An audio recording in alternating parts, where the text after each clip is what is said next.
Welcome to Meet the Press Now. I'm Kristen Welker in Washington, where we are covering breaking news in both the Israeli-Hamas war and the speaker fight on Capitol Hill. We will get to the latest on the ongoing paralysis on the Hill coming up. But we do begin with the latest developments after two American hostages held in Gaza, Judith and Natalie Raanan, have been released by Hamas. Secretary of State Antony Blinken has just briefed reporters at the State Department just moments ago. He confirmed those two Americans are safe, but he noted that more American hostages remain. About an hour ago, two American citizens held by Hamas since October 7th were released. These two Americans are now safely in the hands of Israeli authorities in Israel. We expect a team from the U.S. Embassy to see them very shortly. Over the coming hours, they'll receive any support and assistance they need. And, of course, we're very anxious to be able to reunite them with their loved ones. We welcome their release. We share in the relief that their families, friends, and loved ones are feeling. But there are still 10 additional Americans who remain unaccounted for in this conflict.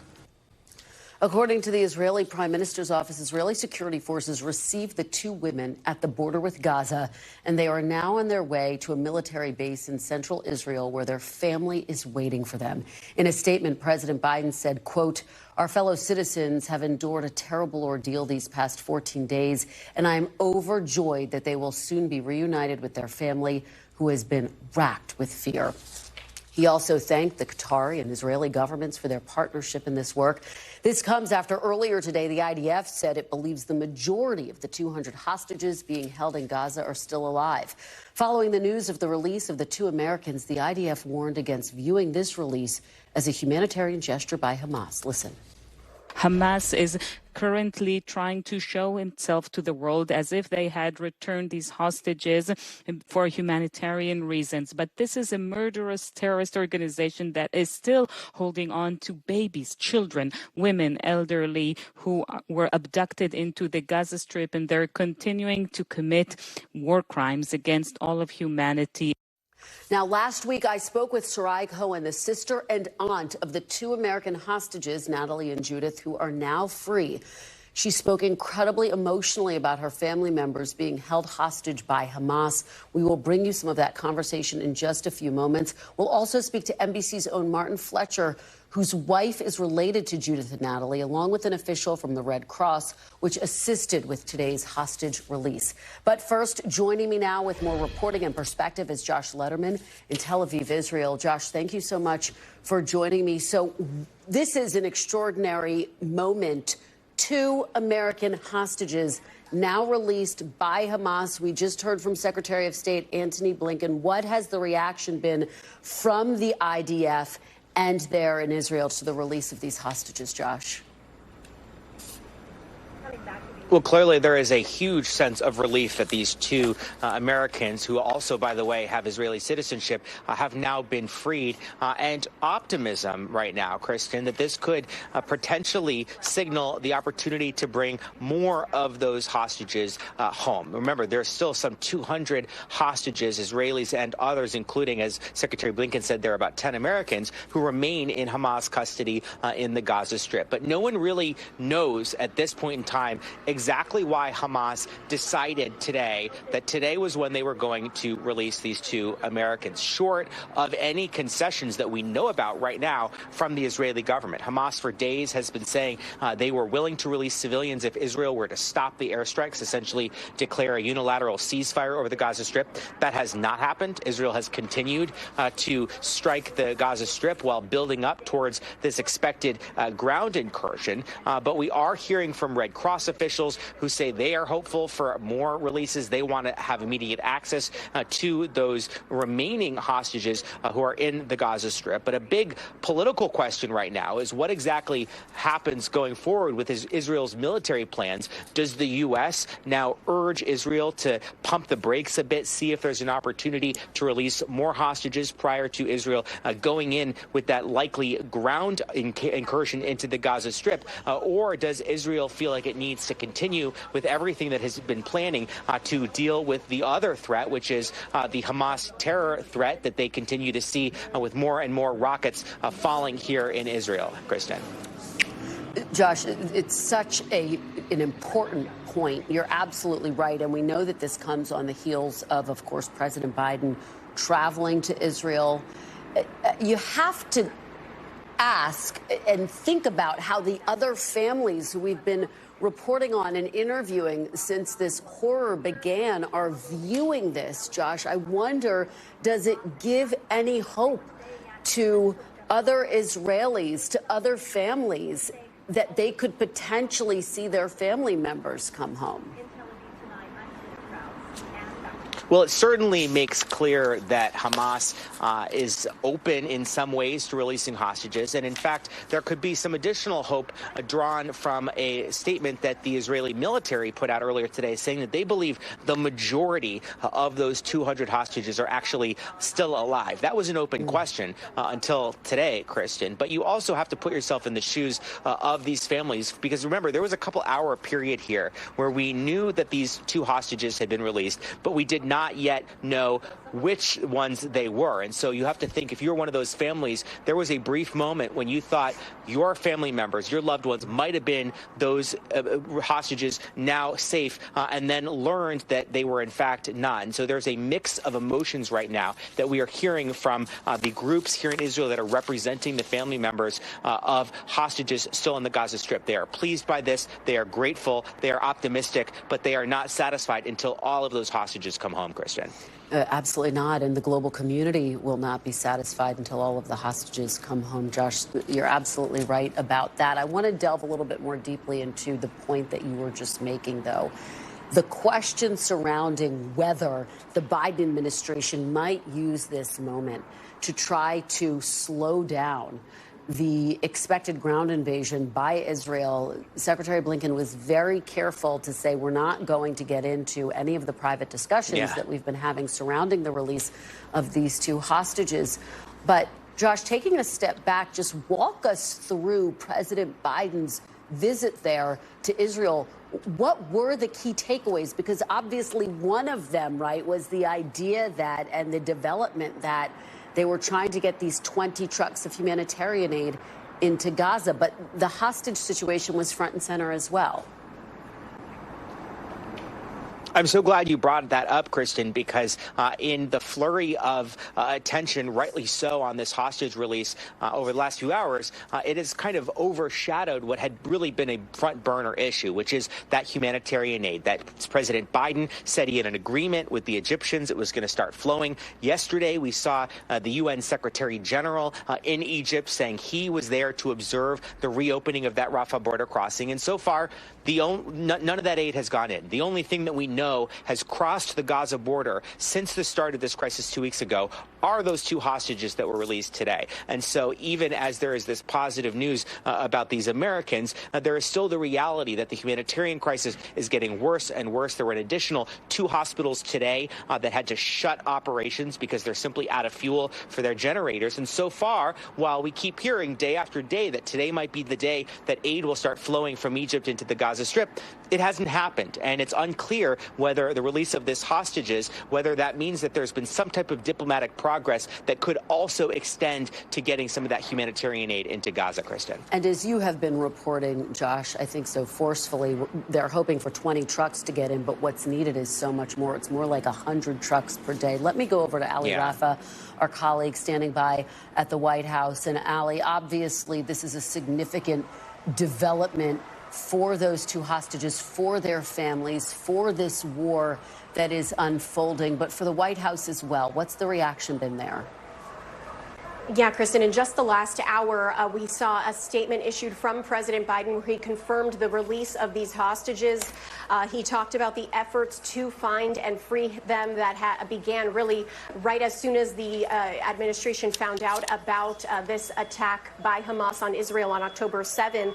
He thanks the governments of Qatar and Israel for their partnership in getting this done. He talks about that over hour-long Zoom call that he had with the family members of Americans that were still unaccounted for. And he repeats what he told them on that call, that the U.S. won't stop until their loved ones are found found and freed. And then you heard in just the last 20 or so minutes, Secretary of State Antony Blinken talking about the fact that there are still 10 more un-Americans unaccounted for, believed to be among the more than 200 hostages that Israel estimates are being held by Hamas in Gaza. And Secretary of State Antony Blinken re-upped the U.S.'s demand that every hostage needs to be released and needs to be released without conditions. And he acknowledged this new demand by Hamas leadership to release all hostages, including foreign nationals, in exchange for a ceasefire. Remember, that's something that our own Richard Engel had said that Hamas leadership was demanding during a phone call he had with them earlier this week. I think the issue and the concern now, Kristen, for White House officials is that so much of what happens next does not lie in the hands of this White House, of the United States, frankly.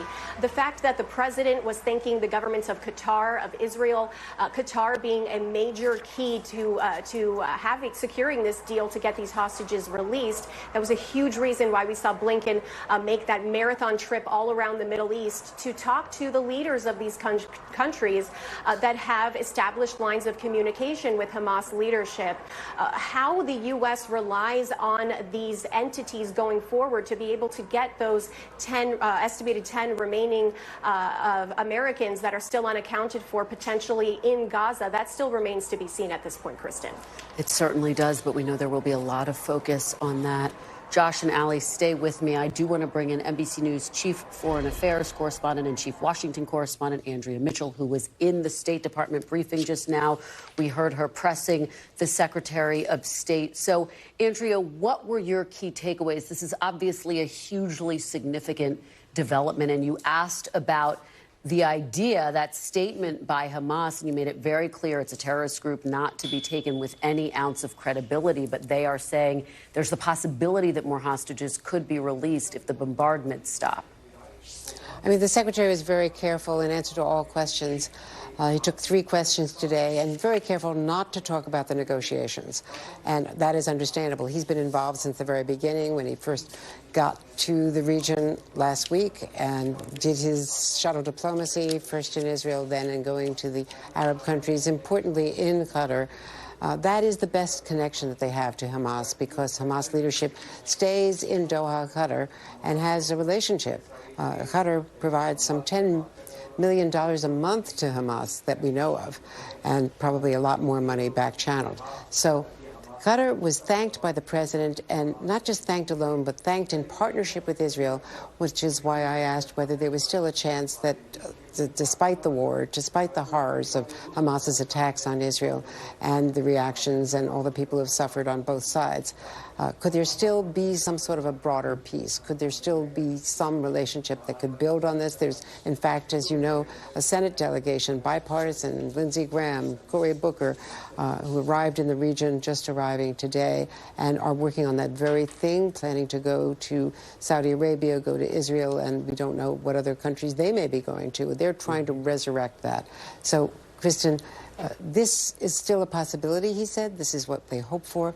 But importantly also, they are very careful not to publicly restrict Israel's options, despite the cautionary flags that the president raised privately, I was told, and publicly, certainly in his speech last night, that Israel should realize the importance of the reaction to going in big.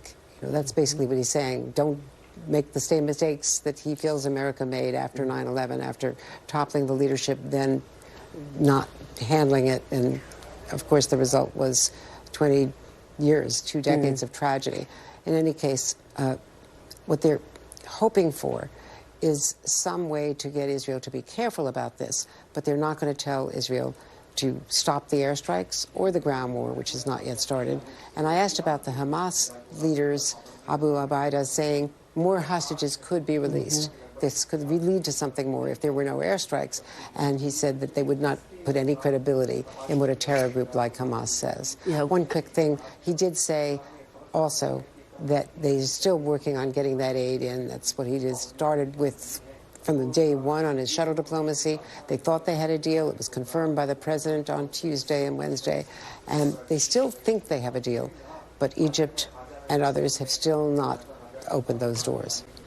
And we know that there's going to be an ongoing focus on getting that aiding, getting more hostages out. Andrea Mitchell, thank you so much for joining us from the State Department just moments after pressing the Secretary of State. We really appreciate your reporting. Joining me now is Martin Fletcher, who's not only the former NBC News Tel Aviv bureau chief, but related through his wife to those American hostages who were released. Martin, we have been sending our prayers to all of the families of the hostages. I've been watching your reaction throughout this afternoon, calling this a miracle. Well, it's a miracle for my family, and it's an ongoing tragedy for all the other hostage families, yeah. I mean, so I've been in contact throughout the afternoon with some of my family in Israel, waiting for the two, Natalie and Judith, to be freed. Their mother and sister went to the border to meet them. The rest of the family is celebrating, but at the same time, they're saying, we're not celebrating too much because we don't know what condition they're in.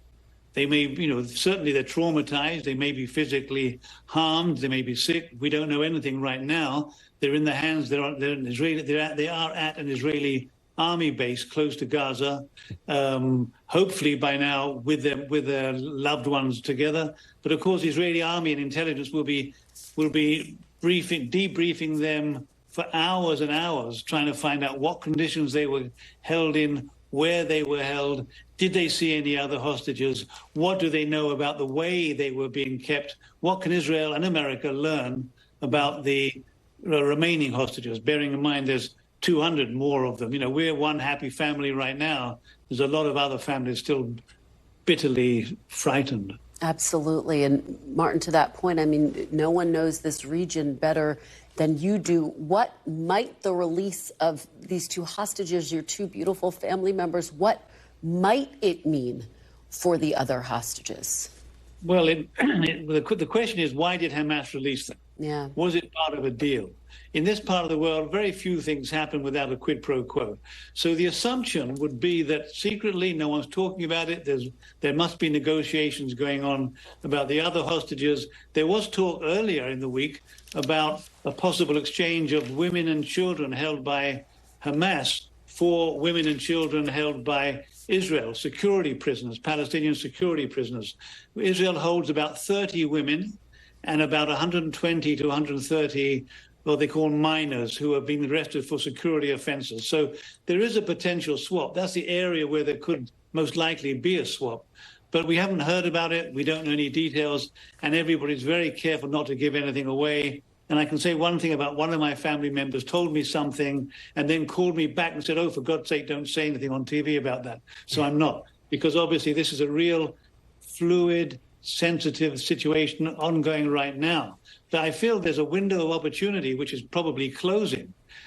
As soon as Israel's ground invasion begins, if it does, that's when the possibility of negotiations for the release of hostages probably will end. So there's a few days, we don't know how long, of time for negotiations to take place and have more people released. When the ground invasion begins, that becomes a time of fighting and not talking. Well, your perspective is so critical. We are grateful that they have been released. We pray for their safe return and for a reunion with the rest of your family. As you say, we hope that's already underway. Martin Fletcher, I know we've got to let you go. I have many more questions for you, but I really appreciate your joining us. Thank you so much. Thanks, Kristen. Well, I spoke to Judith Raanan's sister and Natalie Raanan's aunt, Sarai Cohen, last Friday about the desperate efforts not only to rescue them, but for information ensuring they were still alive. Here's part of that conversation. We're doing everything in our power just to be doing everything we can to have a sign of life from them. We're devastated. We want to know that they're alive. And I have to say I watched the show until now while I was waiting to be on air. And I have a lot of sympathy to the civilians in the Gaza Strip. However, Hamas terrorists are exactly like ISIS. And I don't know if my niece, Natalie, is alive or not. I don't know if she's been raped or not. I don't know if they're alive or not. And I feel like our side should be told. I thank you for the opportunity. We really just want a sign of life from them. We're in touch with all the American authorities and Israeli authorities, and we're very much encouraged by their work. However, we still have no sign of life. What do you want people to know about your sister and your niece, Sarai? I want them to know that they only came for a vacation. They want to be back home. I really hope they know that we're doing everything to get a sign of life from them. And I want them to feel that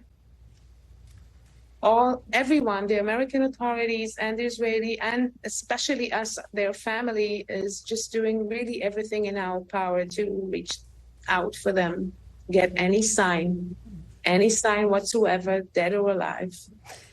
Does the fact that there seems to be this impending ground operation give you some hope that they will be found?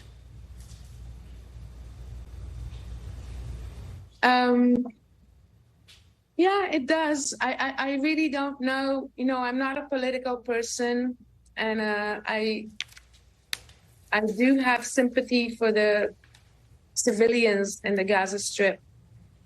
But I want to get them home. I want them alive. And if that's what it takes, I just feel that if they want, other hostages from Israel, just give it to them, free them. If we can prevent suffering from each one of the sides, I'm all in it. But I have one goal, and one goal only: to get a signal of life and get Natalie and Judith back home. Such an emotional conversation there. Joining me now is a spokesperson for the Red Cross inside Gaza, Hisham Muhanna. Hisham, thank you so much for joining me. Do we have you?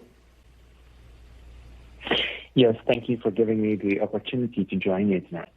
Well, we really appreciate it, and it's our understanding that the Red Cross has helped to transport the 2 hostages from Gaza to Israel. Is that accurate? Can you characterize how the Red Cross helped with this release?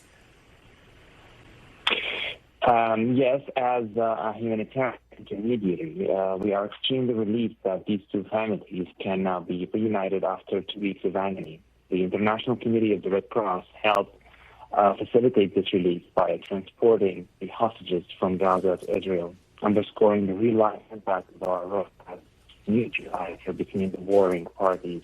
And we encourage to witness more of this kind of in action as it's urgently needed, so that we can witness also more families from both sides can be reunited.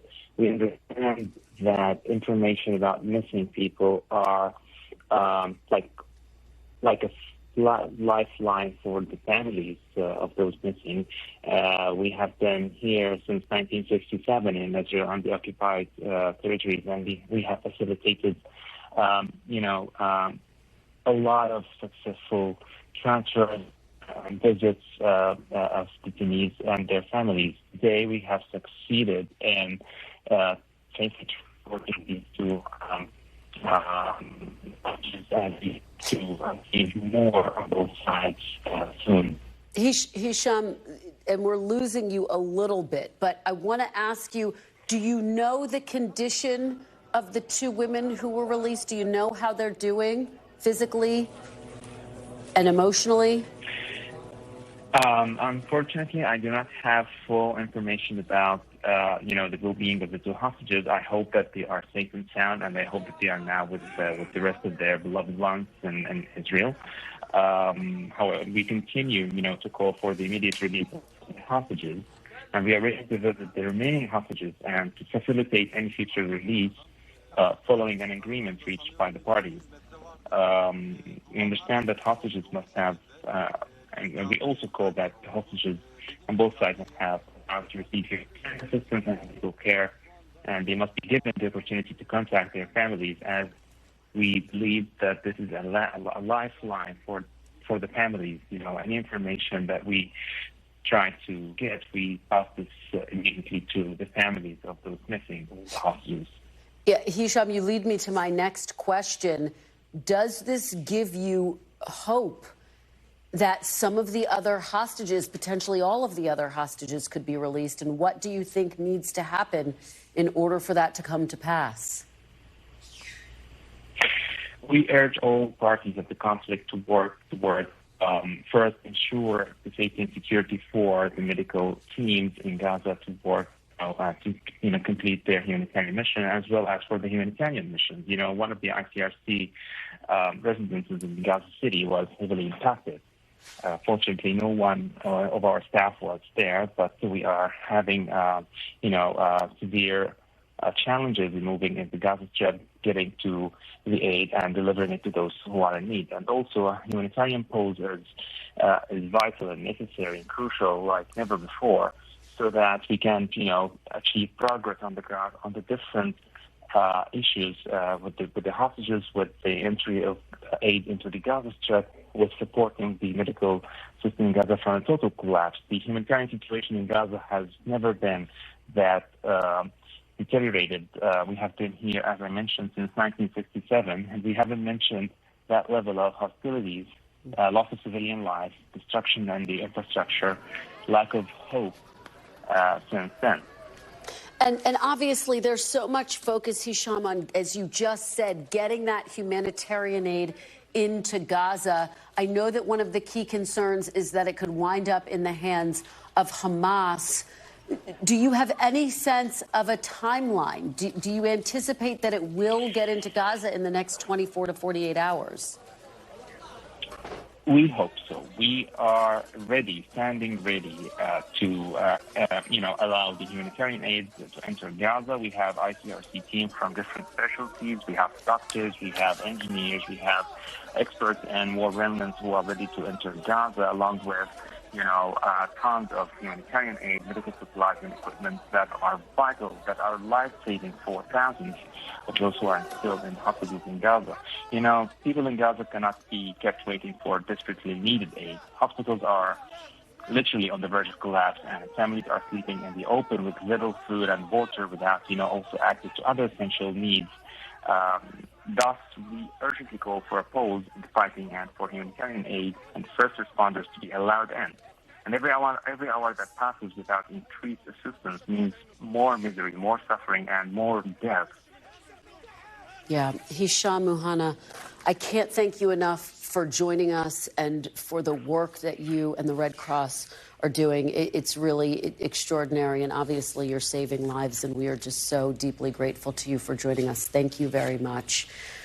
I'm joined now by Doron Spielman, spokesman for the Israeli Defense Force. Thank you so much for joining me. I really appreciate it. Obviously, this is a hugely significant development. What can you tell us about the efforts to secure the release of those American hostages? What role did Israel play? So, as you mentioned, it is a ray of light in what has been 2 weeks of the greatest darkness, I think, perhaps in the history of the state of Israel. Judith and Natalie, again, this 17-year-old girl graduates high school, and she and her mom go on a trip to Israel to a peaceful community. They were woken up at 6:30 in the morning, abducted by Hamas terrorists at gunpoint and dragged back to Gaza. And after 2 weeks of living in this, the most hellish conditions we can only imagine, they're now brought home. And this is definitely, a sign for all of us. We welcome this. It's heartwarming. Every one of these hostages is like family for us. We have to remember, though, that there are still 201 other hostages, men, women, and children, 9-month-old babies and old people who are being held there as we speak, not to mention 100 to 200 more that are missing.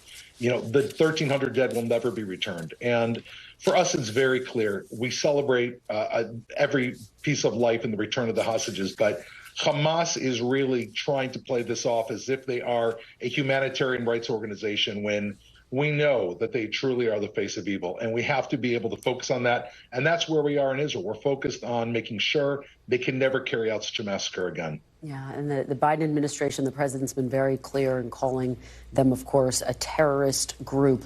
They have released a statement saying that it's possible more hostages could be released. The Secretary of State responded effectively, saying that they don't take anything that comes from Hamas seriously. But my question for you is, do you have any anticipation that more hostages could be released? And are there discussions right now about the possibility of that?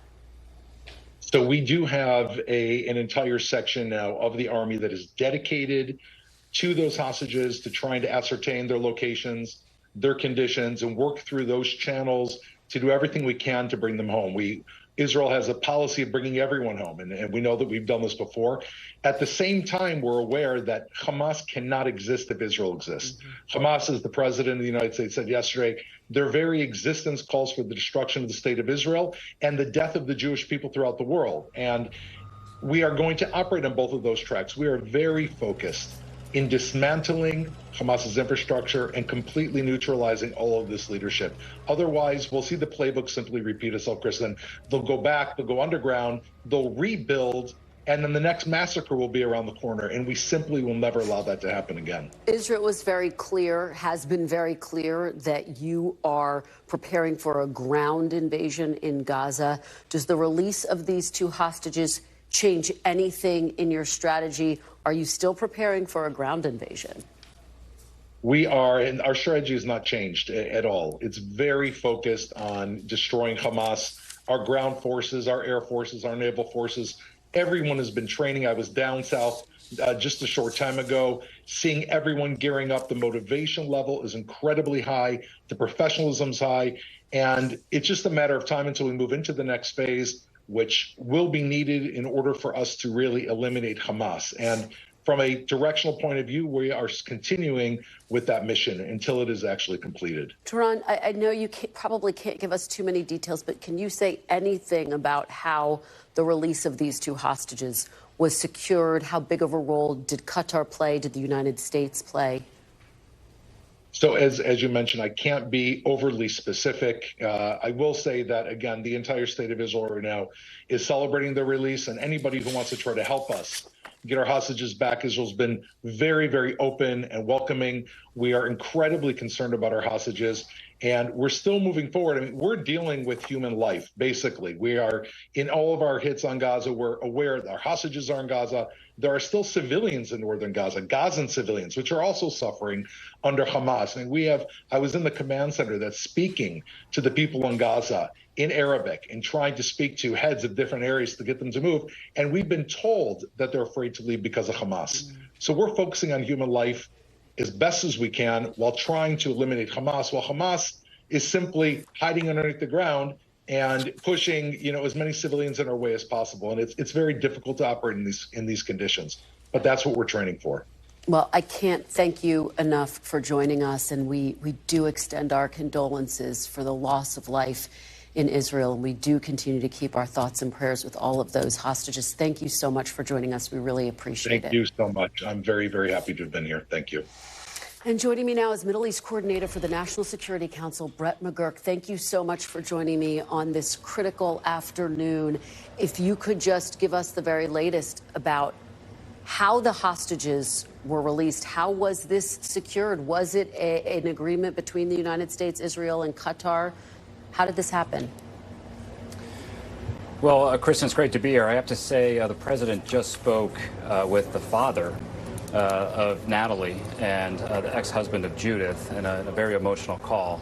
And of course, he also spoke with the father on a Zoom call about a week ago, just an incredibly emotional call, just given the trauma that these families and these hostages are going through at the hands of Hamas. I just want to say a couple things before I get into what transpired here. We still have 10 Americans unaccounted for. We are doing everything we possibly can to find them, to locate them, and to get them out of the hands of Hamas. Look, this deal, since really 2:30 a.m. Eastern time on October 7th, we have been working not only to help support the Israelis, but also to work in the region to make sure that we deter further aggression, but also to account for missing Americans. So an awful lot of work has gone in here. I am not, just like your previous guests, I am not going to get into the details of everything that has transpired. We are hopeful that this is the start and that we will see more hostages released over the coming period. But of course, I cannot guarantee that. But we're doing everything we possibly can. And you said President Biden just spoke with the family members. Can you tell us if they have in fact been reunited, if those hostages have in fact been reunited with their family members? In other words, was the president speaking to them while they were with their loved ones who'd just been released? Kristen, I just spoke with our chargé, Stephanie Hallett, who is in Israel and was with us when we were in Israel just a couple days ago with the president. So at the time of this call, the family had not been reunited. Stephanie is now near the border area. She has seen Judith and Natalie, and they are being reunited with their family really as we speak. So this is an ongoing story, and look, we're thrilled with this news, but we're very focused on getting all the other Americans who are unaccounted for, not only to identify where they are, but also to get them out of harm's way.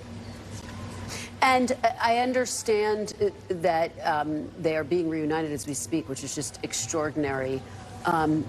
Do you know anything about their physical, their emotional condition? I cannot speak to that firsthand. What I can say is, as whenever hostages, American citizens, come out of these traumatic, horrific experiences, they will get all the care they need, and we will make sure that our government provides everything they possibly need, from medical care to psychological care. And that is really an ongoing process. We had a team at the border with the Israelis upon the transfer from Gaza into Israel, and they are with our team now, and they're in very good hands. And I want to the extent that we can, be very clear about those 10 Americans who are still unaccounted for. The Secretary of State said some of those are among the 200 who are still being held hostage. Do you have an exact number, an exact accounting for where those 10 Americans are?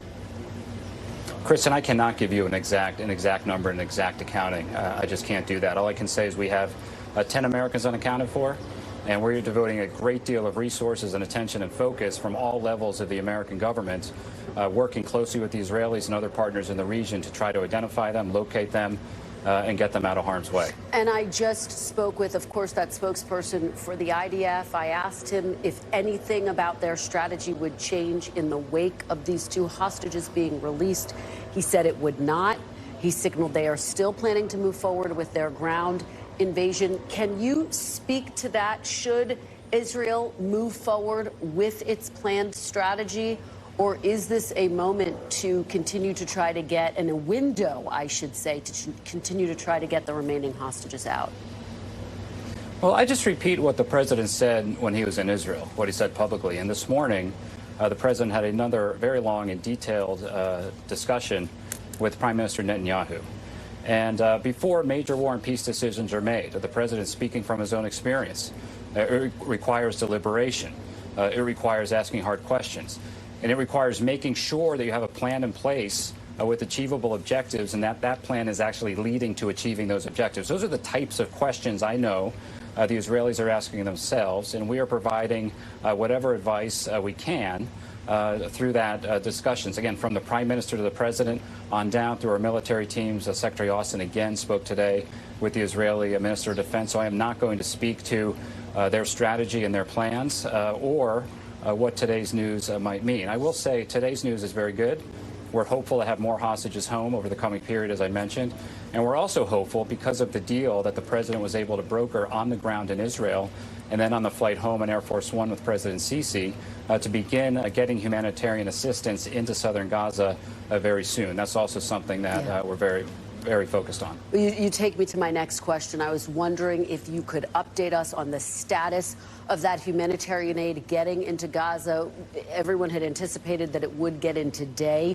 Can you explain why it hasn't? Is it over concerns that it may end up in the hands of Hamas? And what is the timeline for getting that aid into Gaza? We're hopeful at this point that it'll happen fairly soon. I don't think we ever put a timeline on it. David Satterfield is on the ground in Egypt today. Ambassador Satterfield, who is our coordinator for the humanitarian response. And the mechanisms are getting in place. Look, we want to try to make sure that this is done right. It is a very, very complicated endeavor, not only on the Egyptian side of the border, but also, of course, on the Gazan side of the border. So we want to make sure that when this is done, the mechanisms are in place so that the aid, most importantly, as the president said, goes to the people who need it and is not diverted from Hamas for their war aims. So we are getting this all in place now. David is on the ground, and I'm very hopeful here over the coming period. I want to be very careful not to put a time frame on it, that we will begin to see that aid reaching the Gazans in need. I know everyone is hoping that happens soon. Before I let you go, can you tell us what was President Biden's message to the family of the hostages when he spoke with them? Well, the president spoke with this family again on the Zoom call last week when he indicated to the families that we're doing all that we possibly can without really going into any of the details. What he said to the families, obviously, the joy in this moment, as you could hear it on the other end of the line, but also the importance that we're very focused on the other families. And, these families in this situation make connections with one another. They're all talking. We have been in touch as a government since this news broke, not only with the family of Natalie and Judith, but also with the other missing Americans, and also just made very clear that we're doing all we can to secure their safety too. So it was really a call of extraordinary relief, but also with determination to do all we can to have more days like this. And just to be clear, you were in the room for this call? Yes, Chris, this call just happened in the Oval Office here about 15 minutes ago. Well, we really appreciate you bringing us all of this information and that news. Brett McGurk, thank you so much. We will stay in close contact with you as we continue to follow this crisis in the Middle East. We really appreciate it.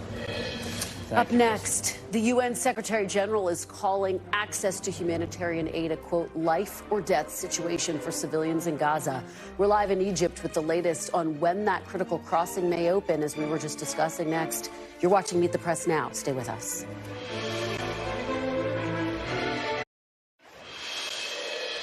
Welcome back. Aid trucks are still gathered on the Egyptian side of the Rafah crossing today as the passage into Gaza remains closed to all movement, including any humanitarian aid. President Biden had indicated the crossing would open this week after he was able to strike a deal with Egypt and Israel, but so far that has not happened. He told reporters today he expects Israel and Egypt to honor their commitment and for aid to start flowing in the next 24 to 48 hours. NBC's Megan Fitzgerald is in Cairo, Egypt, with more on what's holding up the aid efforts. Megan, thank you so much for joining me. So what is holding up the aid efforts, and what's the very latest there? Kristen, it's a great question. We have been waiting now for the Rafah border crossing to open for the last 3 days. And as you mentioned earlier today, the president said that it's going to happen in the next 24 to 48 hours. So that puts the timeline at this weekend for aid to start crossing over the border. He did mention that there was some construction going on. Of course, he's mentioning the fact that the Israelis have bombed the Rafah border crossing 3 times over the last several days. So they are getting that repaired so that those trucks can make their way across the border. Earlier today, we also heard from the UN Secretary General Antonio Guterres, who spoke very passionately about the urgency, how there's nearly 200 trucks packed with needed supplies, food, water, medical supplies that the people in Gaza desperately need. More than 2 million people who are quickly running out of food, water, and of course the electricity at hospitals. So he talked about that, but then he also talked about how there are some other things that are being lined out as well, other things that are being just worked through, like how much aid will go over the border and how frequently. These are things that are being discussed. But again, there is some urgency here. We know that the people in Gaza need this desperately. When the border does open, like the president said, it could be this weekend, we also suspect we will be seeing foreign nationals, including American citizens, walking across that border into Egypt safely. Megan Fitzgerald, thank you so much for that great reporting. We are back Monday with more Meet the Press Now. And if it's Sunday, it's Meet the Press on your local NBC News station. I'll have interviews with Secretary of State Antony Blinken, former Vice President Mike Pence, and former House Speaker Kevin McCarthy. Do not miss it. NBC News Now coverage continues with Hallie Jackson right now. Thanks for watching. Stay updated about breaking news and top stories on the NBC News app or follow us on social media.